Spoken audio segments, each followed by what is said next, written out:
Australia on 2GB 873, the Power Station. When you want some audience reaction, no one better than our program psychologist Sandy Ray.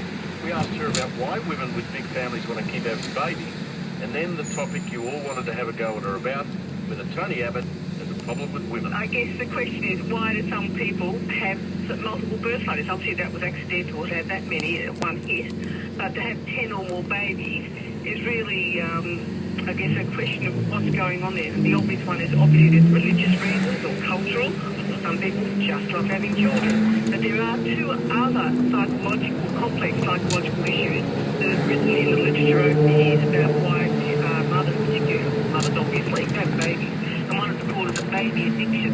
And that's where they become almost a compulsion and an obsession where they continue to have babies, have more children, delivered to make up some sort of void or loss in their own psychological history, usually from an unhappy childhood.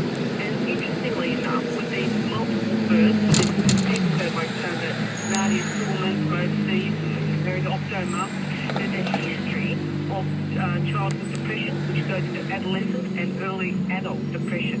So there's, and they're saying that the baby addiction is a desperate longing for unconditional love which young babies give. When the child hits 2 or 3 years of age and they start to get independent, these mothers, it's classified as disorder, these mothers then feel, neglected by the child because they're starting to get independent, and they go back and having another baby. And so compounding that is what's called a pregnancy addiction. So some psychologists and psychiatrists... I think there are many women listening to us tonight who would be keen to have a pregnancy addiction. Pregnancy addiction means they receive false flagellation and then starve that mother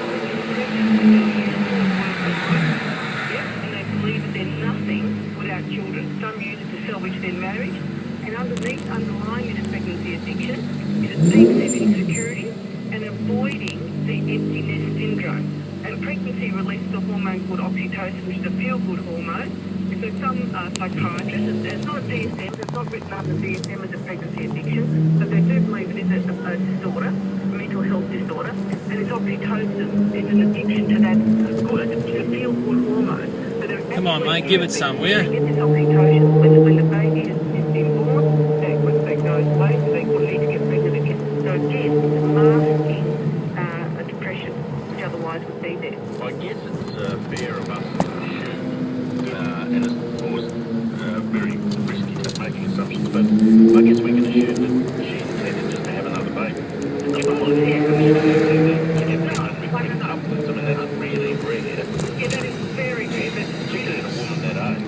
That's right. And of course, there's beyond this particular case, there are many women, especially overseas, who are having